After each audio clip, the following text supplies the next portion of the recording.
I woke up paralyzed. Who comes to you in the middle of the night? One of them started moving towards me. Like that. These people sound like alien abductees. Some of them had, like, wings. But are they? There's something in the bed with me. It seemed to want to suck me right out of the room. Are these events real? Or could these people be experiencing an ancient sleep disorder that might unravel the mystery of alien abduction?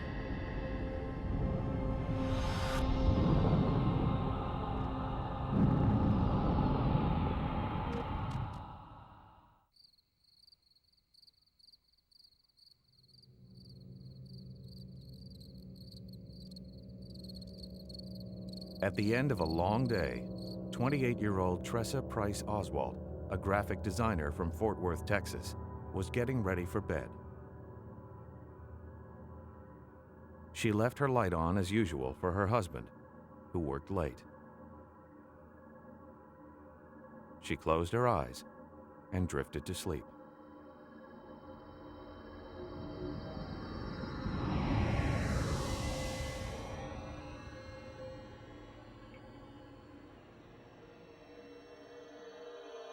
I woke up and I realized before I saw anything that something was in the room. Tressa then noticed that something strange was happening to her body. I was paralyzed. I could not move. I can't scream. I can't warn anybody.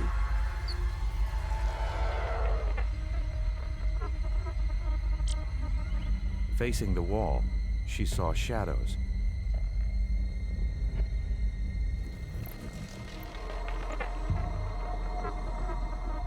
These two small beings were beside my bed, and the thought in my head was, oh, they've come to get me. Still immobilized, Tressa desperately tried to escape by moving part of her body. I was thinking, I have to move. If I move, they have to go away. And I'm concentrating and trying and trying and trying so hard to move that finger. All of a sudden, one of them reached over and shut my eyes, and that was the end. Tressa Oswald has just experienced an encounter with aliens.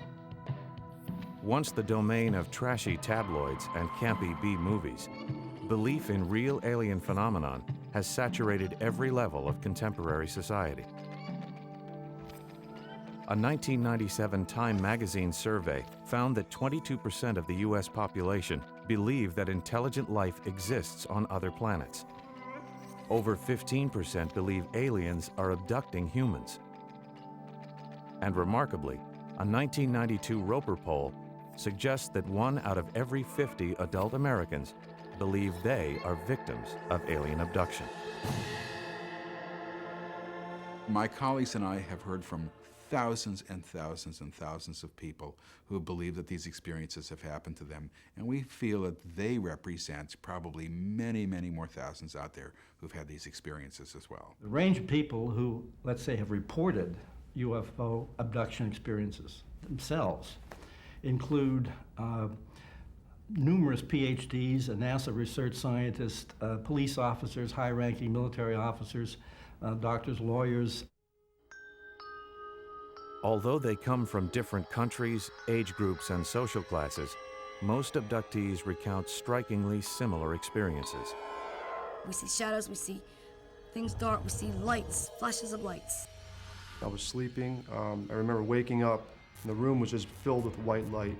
I mean, it was like somebody had taken a flash bulb and it stayed on. A significant number of abductions happen at night when they're asleep. Generally speaking, they wake up and they say to themselves, what is happening here, what's going on? You're paralyzed, you're just frozen like a board. They are taken from wherever they happen to be, usually up a beam of light. I vividly recall we had a bay window there at the time, and I recall becoming very afraid as I was floating going towards that window. fearing that I'm going to this window, I'm going to go through it, I'm going to break the glass, I'm going to get hurt. We saw this huge craft, and I was surprised, I still am, by the size of it.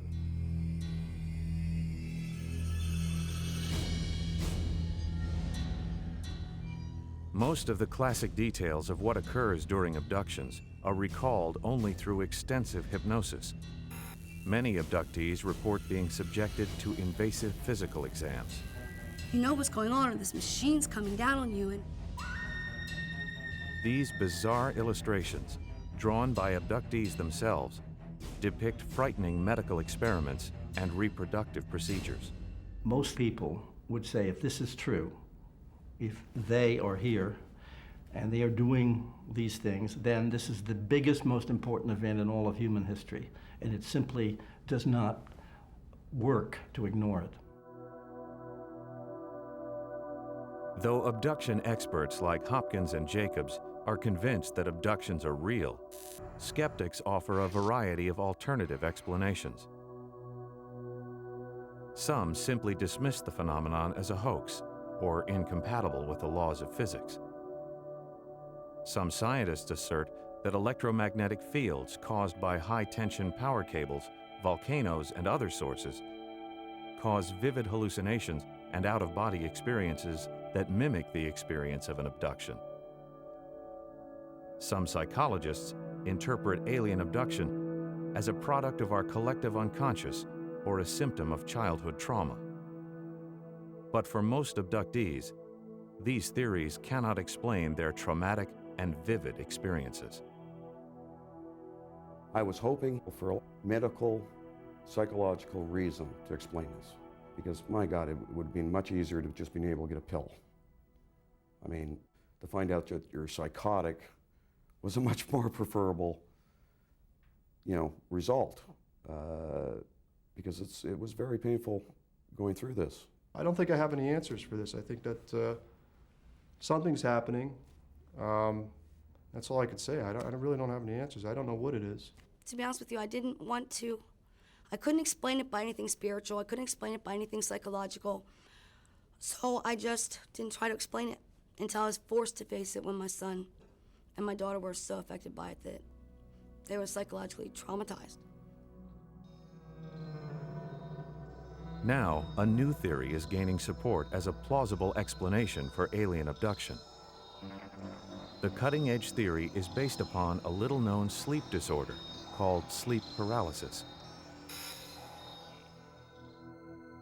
I was levitated off my bed, and I was facing my window, and the curtains were drawn, and this bright light was shining in through my window. Bright yellow light. I remember being able to sense somebody or something behind me, like watching me. I felt as if the thing were trying to literally lift me off the bed. There's no way to describe them except for outlines, figures. I can't tell you any physical description. The size of their nose, I can't tell you if they had eyes, I can't tell you if they had hair. They were just two figures that were short, 3 feet, 3.5 feet. And as soon as I saw them, I flipped. Although these people sound identical to alien abductees, they actually suffer from sleep paralysis, a strange and largely uninvestigated condition that affects millions worldwide. Simply put, sleep paralysis is the experience of waking up in a nightmare. It is one of the most bizarre and terrifying experiences known to man. Several recent surveys suggest nearly all of us will experience sleep paralysis at least once in our lifetimes. Nearly 20% will sense the presence of a threatening intruder. I've heard footsteps, which I thought was my husband coming home. I could see, and I was expecting to see a ghost. He had shape that was human, but there wasn't a part of him that wasn't black and shadowy. This big, long, spidery hand, like something you'd see in a science fiction movie. I was kind of under some control of hers that did not enable me to get away from her. I said, "Are you an alien? Are you an angel? Who are you? And should I be afraid of you?" The question some researchers are now asking is, Could this mysterious sleep disorder hold the key to unlocking the mystery of abductions, like those suffered by Tressa Oswald? I couldn't talk about it. And I didn't sleep. The first step to unraveling the modern mystery of alien abduction is in the most unlikely of places, the past.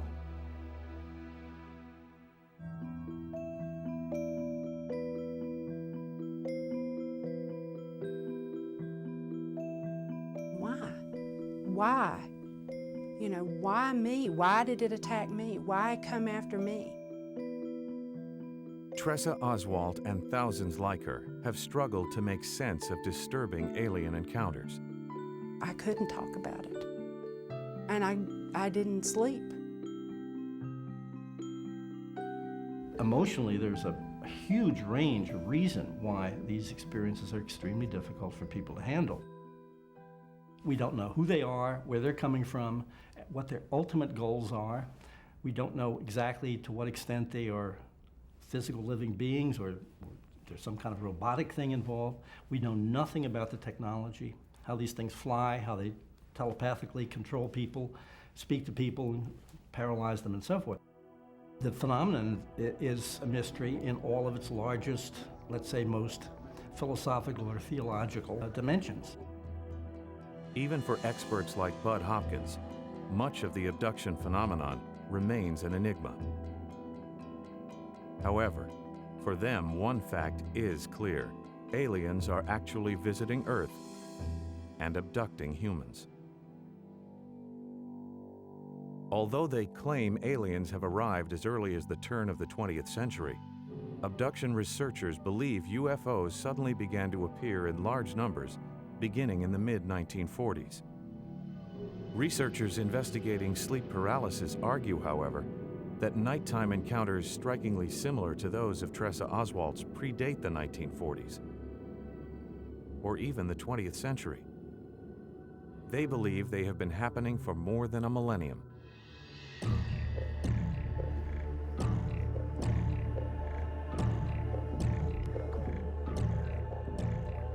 For centuries, mankind has recounted terrifying experiences of waking up paralyzed, sensing the presence of otherworldly intruders, being moved, touched, crushed, raped. Throughout history and in all cultures, there are accounts and beliefs about creatures, sentient creatures that interact with humans that have special powers, especially things like being able to become invisible, pass through walls, etc.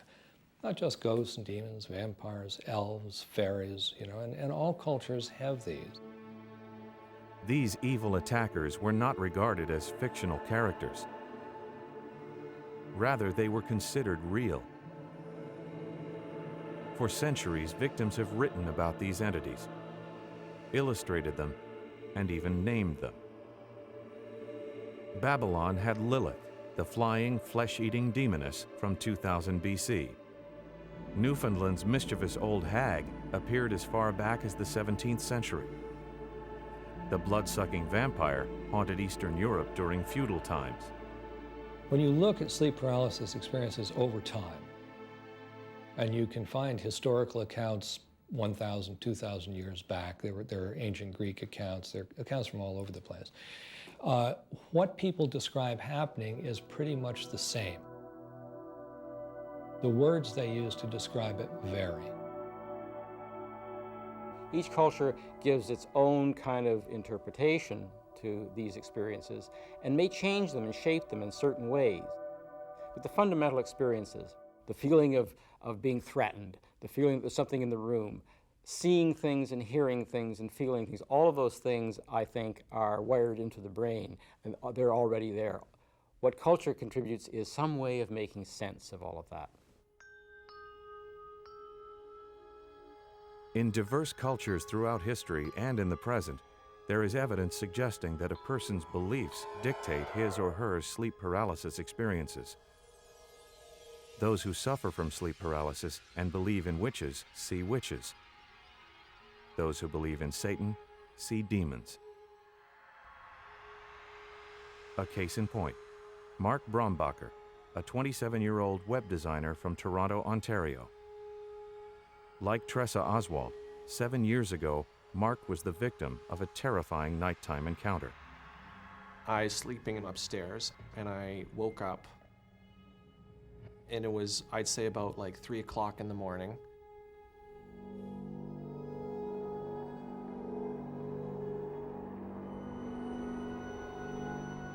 Mark then realized that he was unable to move.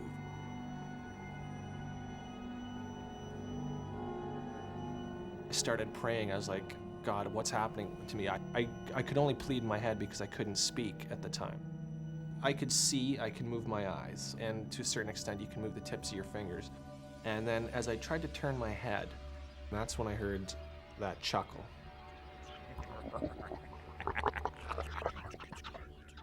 And then immediately, a presence, a force started just putting pressure on my chest. And then things started appearing in the room. They wanted me to know that they were completely in control of me. I then felt a hand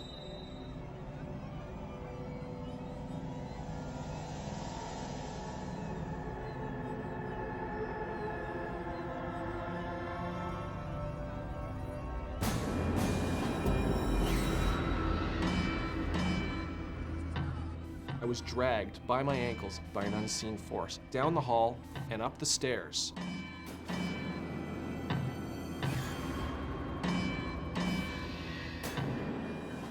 All of a sudden, I was back inside my bed.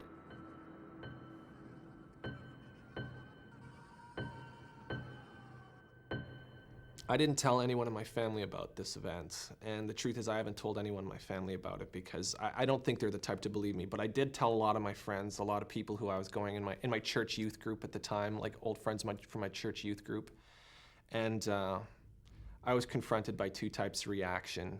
The most common was just absolute disbelief. They just didn't believe me, they would change the subject. Other people believed me and they said, oh, you gotta talk to the minister, you have a demonic problem. Those are the only two reactions I got, and I was like, yeah, this is a demonic problem. According to Dr. Hufford, Mark's conclusion is typical. In the U.S., different people will have a variety of different kinds of reactions to sleep paralysis. Now, what they experience, what they see, is not going to be particularly different based on their background. But if they are from a conservative religious background, they're almost certain to consider what they encounter as a demon. If they are in a house or a neighborhood that has a reputation for being haunted, they're going to consider it to be a ghost. Who comes to you in the middle of the night? Demons, spirits, aliens? I was just trying to figure it out.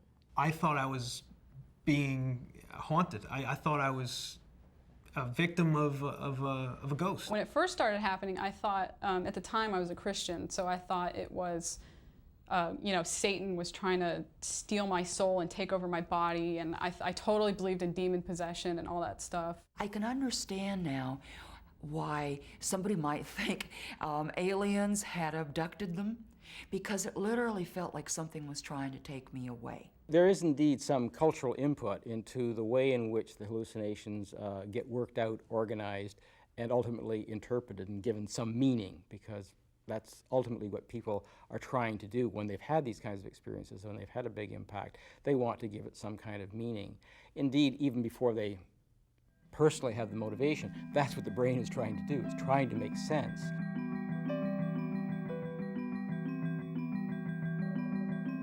If the shapes of evil characters encountered during sleep paralysis are influenced by one's culture, as Drs. Shane and Hufford suggest, could it be that abductees like Tressa Oswald are actually victims of sleep paralysis? Are aliens a 20th century version of the witches, devils, and vampires that plagued sleepers of the past? For answers, we investigate how alien abduction could be a myth in the making.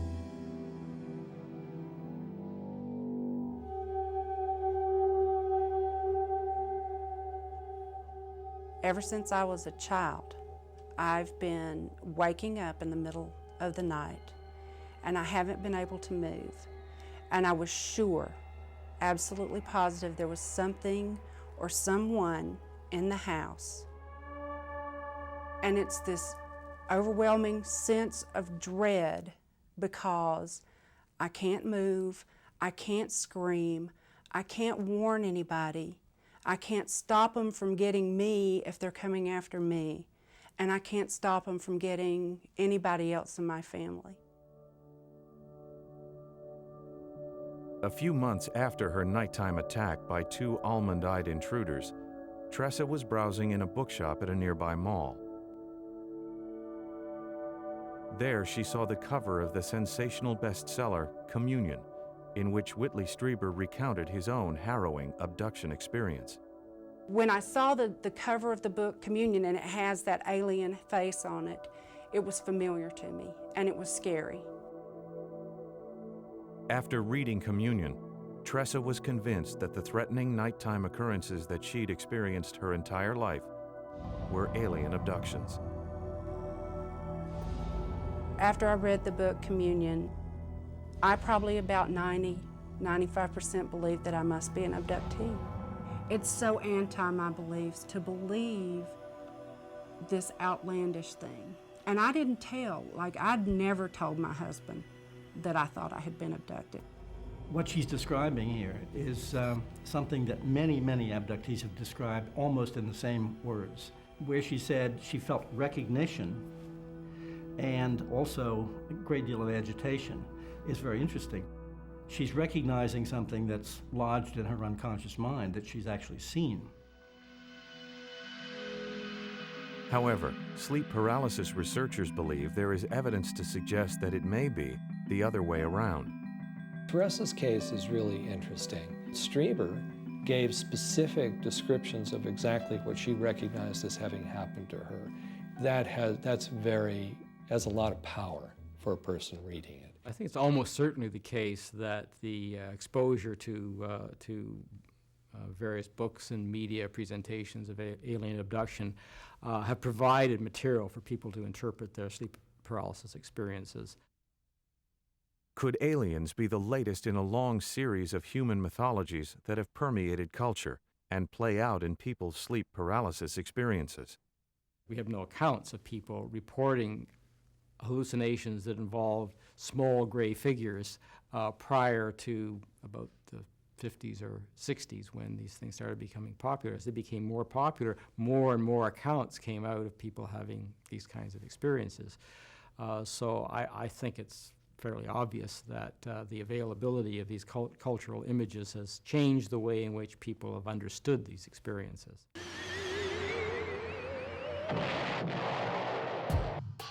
Tales of UFOs and alien abduction first appeared at the turn of the 20th century.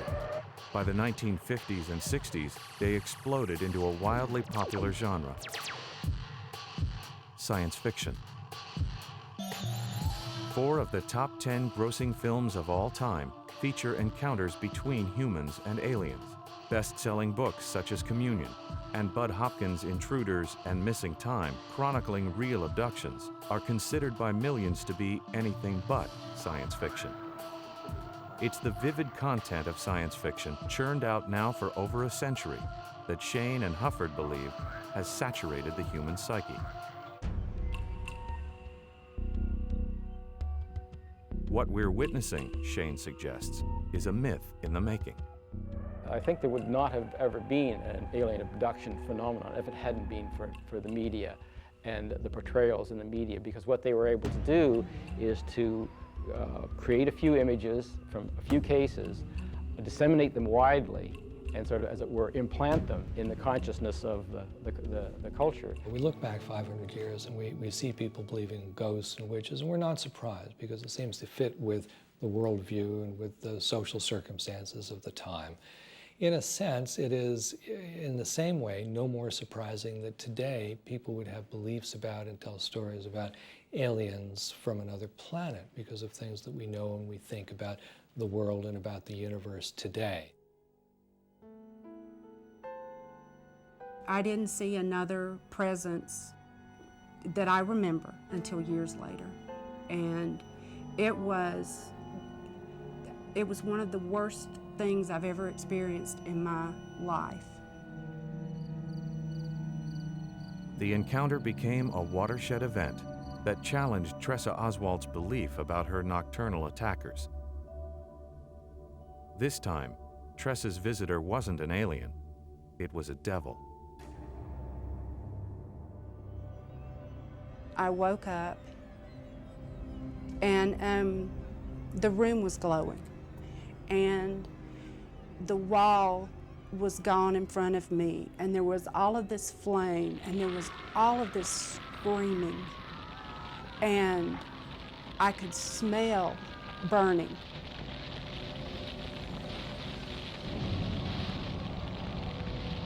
And then this being was in front of me, and he was black, and it was as if Satan himself was standing at the end of my bed.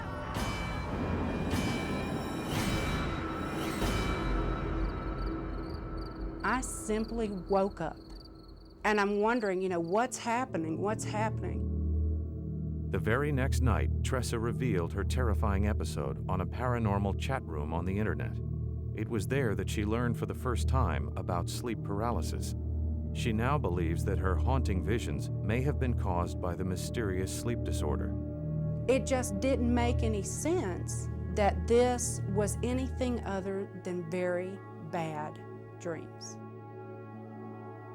For abduction experts, Tressa's reinterpretation is a coping mechanism, the mind's way of dealing with the psychological trauma of an actual alien abduction.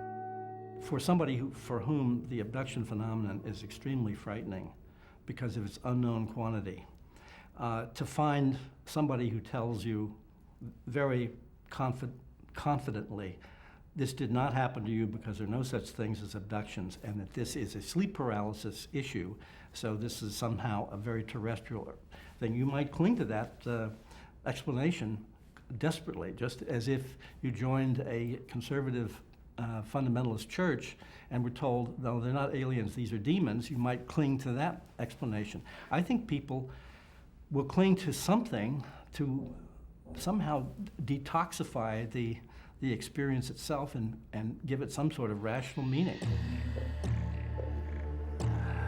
Both abduction experts and sleep paralysis researchers admit that these theories are based mainly on the testimony of people like Tressa. However, both sides believe compelling scientific evidence exists that may answer the question once and for all. Are alien abductions bizarre hallucinations, or are they real?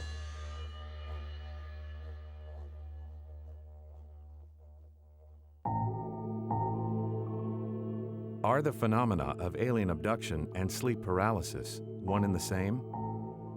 If so, can science prove it? Based on recent groundbreaking research, scientists now believe they can explain 4 key manifestations of the alien abduction experience. The first is an abductee's inability to move. Right down your spine, you can feel the electricity, you can't move. According to abduction experts, aliens actually paralyze humans during abductions. The state that a person is moved into when these events occur is absolutely an altered state, not only physically but emotionally. The body doesn't work. The person is, as it were, his consciousness or her consciousness is turned down, as if there's a little dial. Sleep paralysis researchers, however, have uncovered promising clues about paralysis in the emerging field of sleep science. Researchers now know that there are more than 5 distinct stages that occur during sleep each night. The most dynamic and mysterious of them all is the phase of REM, or rapid eye movement. During REM sleep, dreamers' eyes dart about as if scanning random and often bizarre dream imagery. Breathing and pulse rates slow, becoming less regular. Blood flows to the genital area, creating a state of sexual arousal. And then, deep within our brainstem, a chemical called acetylcholine is secreted that immobilizes our movement.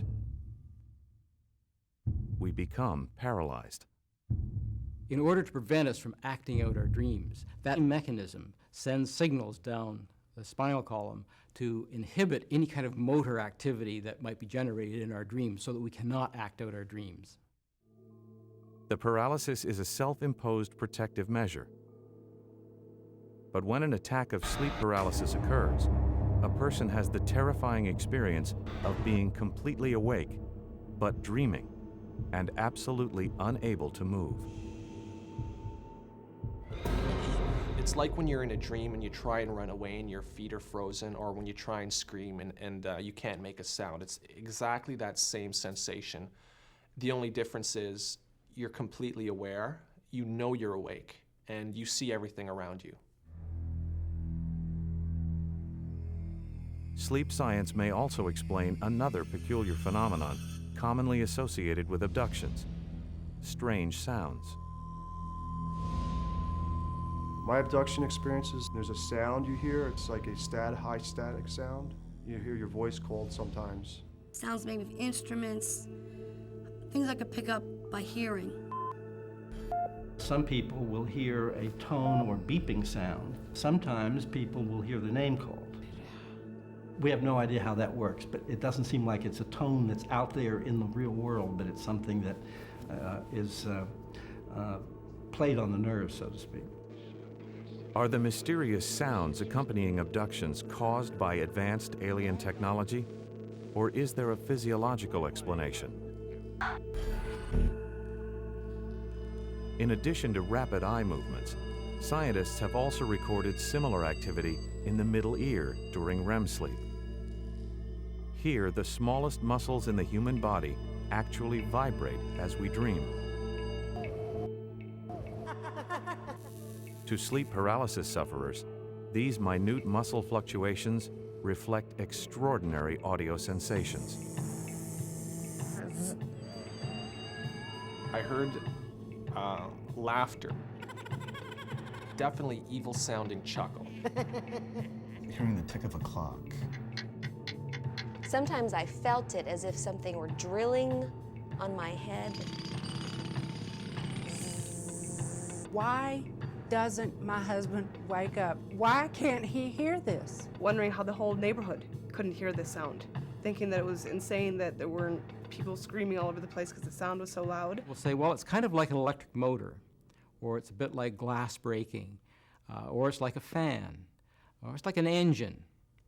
Next step, like a spaceship.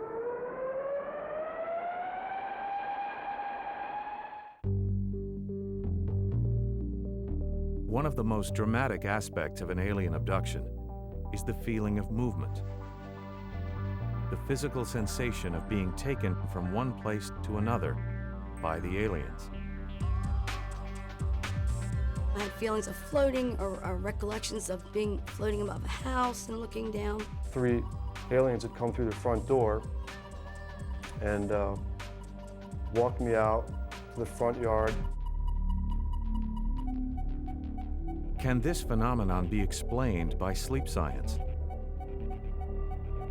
Sleep researchers have recently discovered that REM sleep stimulates several areas of the human brain. One is the vestibular system. In our waking life, the vestibular system controls our sense of motion and balance. During dreams, it simulates movement. When these areas are stimulated, we feel rapid acceleration, floating and flying and falling. I felt myself elevated off of my bed, slowly elevated off my bed, and I felt some extreme amounts of energy surging throughout my body, and I began to spin all around crazily.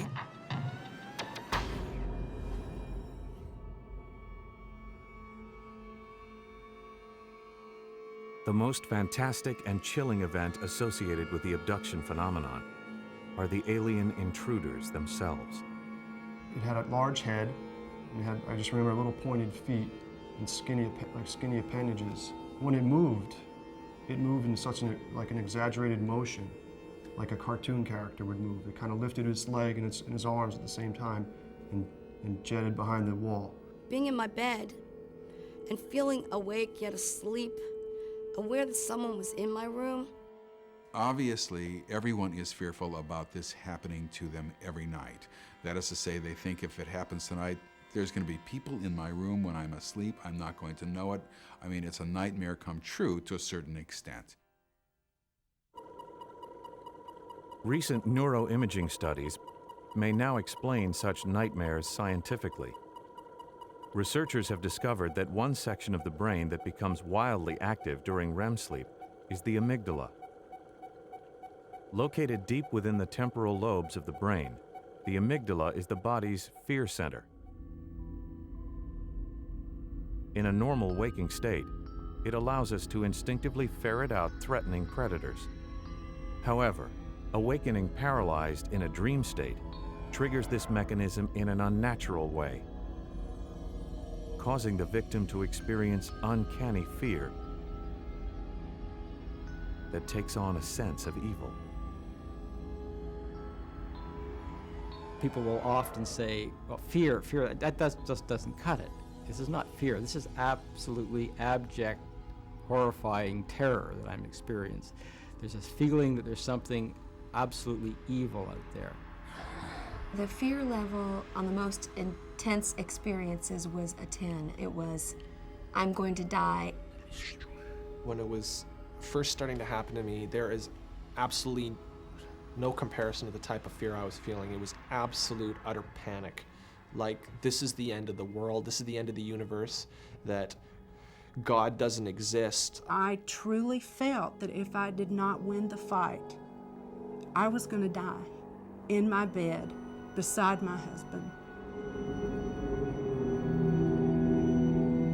It is while the brain is in this fear mode that a person will supply his or her own version of an intruder.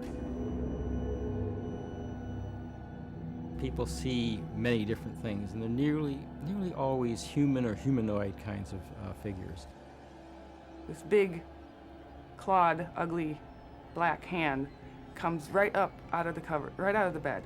I'll wake up and there'll be creatures all over my room, just different weird animals. I could see them moving, walking around, tell that they had arms and hands, but their faces were always somehow obscured or like just barely out of sight. I could never look at them directly right on.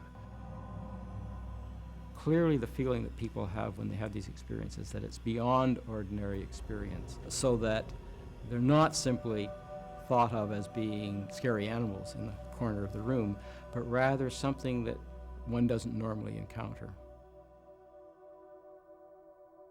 I still have the watched feeling. I still wake up paralyzed, feeling like there's someone in the house. But I have not had an alien abduction or a demon, a vivid night terror sort of dream since chatting about night terrors and beginning to educate myself on it may be a disorder. It may just be the way my brain works.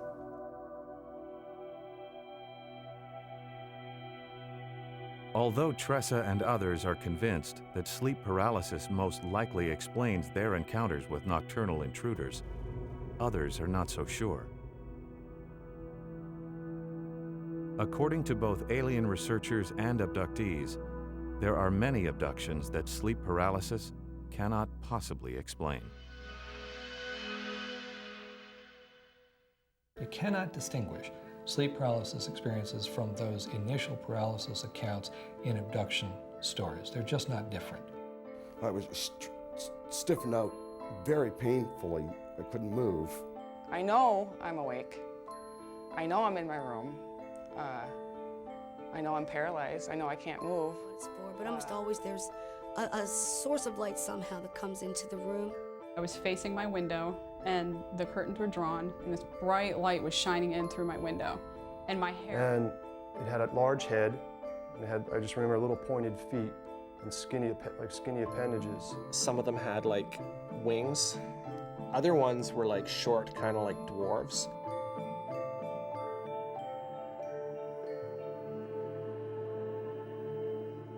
The alien abduction myth is clearly just an updating of traditional stories about spirits from other places and other worlds coming, assaulting us, experimenting on us, having sexual relations with us, and so on.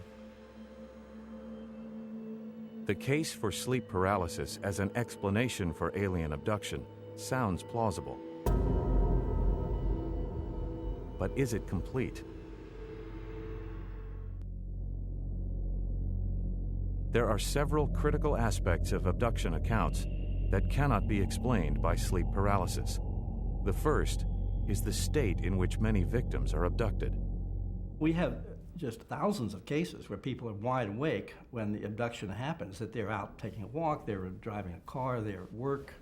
They can be literally any place. It was still light behind in the dusk, and you could see the shape of this UFO. This abductee, who wishes to remain anonymous, is a case in point. While driving in a California desert in 1981, he and 3 family members suddenly spotted a giant spacecraft.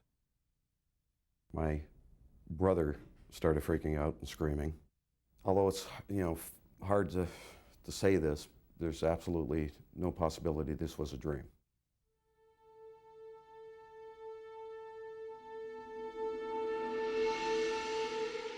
Another characteristic of abductions that cannot be explained by sleep paralysis is the physical trauma that abductees claim to suffer. I had marks all over my face like I was in a fist fight. I had scratches that went back to my ear. Recently I woke up with pin marks on my wrist in the exact same place on both wrists, and I woke up and they were already scabbed in the morning. Abduction experts further point out that sleep paralysis does not account for documented UFO landing sites like these from Gulf Breeze, Florida, or UFOs captured on film and video. The skeptics are, in a strange way, many of them true believers. They believe that abductions cannot occur. They're true believers. That is impossible. Therefore, they're going to shoehorn every single case that they can find into one or another explanation to make it go away. We're saying that sleep paralysis exists, people are deluded, people have hallucinations, people have abduction experiences. Our job is to try to sort out which is which. Tressa Oswalt, for one, is still not 100% sure. I would say that I probably 95% don't believe in alien abduction. But I've heard some stories that from people that I know to be intelligent or know to be faithful, religious people who would not normally believe that, and so I wonder. Although emerging theories about sleep paralysis cannot explain all abductions, they have opened the door to new areas of research that may someday offer more answers. Until then, the testimony of sleep paralysis experiencers themselves not only offers a window into alien abduction, it may suggest another explanation that transcends both theories. We live in, a three-dimensional world as far as we know, but I think that there are other ways to tap into other different realities if you open your mind to it. Sleep paralysis could be a medium through which we can channel these other types of realities. I think that it is a stepping stone. I don't think it's far-fetched at all to think that there is a spirit world out there, and it's not far-fetched to think that some of us may be able to see it in certain states of consciousness. My belief about sleep paralysis is I believe that it's a different dimension that we're put in when we go into this, like the astral plane. I very strongly believe that.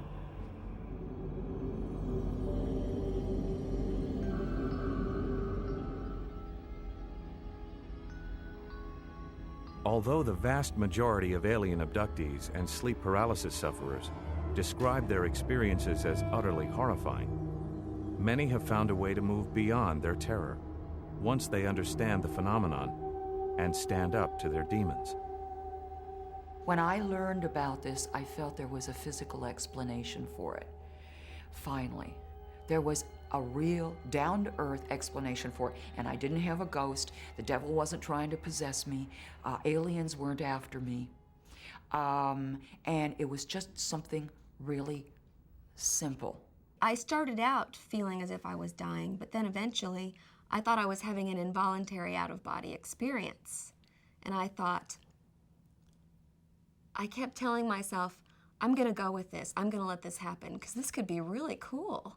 People who, after finally, years later, finding out that it's a normal thing and that it's common, I just break down into tears with relief. When I found out what it was, I was astounded. I was stunned. I was like, wow, there's actually people like me who have this. I'm not the only one. I believed for years after this experience happened that this was a paranormal experience. Then I learned of the term sleep paralysis, and I thought, that sounds exactly like what happened to me. In other words, it was on a TV show, and people were giving descriptions of what happened to them. And I said, this is it, word for word. This is what happened to me. I was so angry that this fear had to be a part of my sleeping experience that I wrote a little note. I wrote a note to my demons, and I said, bring on your torture and carry with you your fear, but remember, my friends, a battle can only be won if a fight exists. And I decided not to be afraid anymore. And that's the last paralysis dream I had. Whether or not sleep paralysis fully explains all abduction experiences, learning of the sleep disorder gives its sufferers solace and something more. I've turned this into a positive experience. This has sort of drawn me into lucid dreaming, which is slightly different in that when you're dreaming, you become aware that you're dreaming, but you're not paralyzed. You can move freely within the dream. And that opens the possibilities for all different kinds, you have access to your psyche. I think sleep paralysis has allowed me to become aware that there's more to life than the physical realm. It's pretty cool to be able to leave your body and be in another state and be able to just fly anywhere. I mean, leave the house, outside, fly. I mean, it feels like you're physically flying. Very sense of freedom, very exhilarating feeling. I had one experience that was incredibly positive. I think it was a gift. It was a beautiful experience.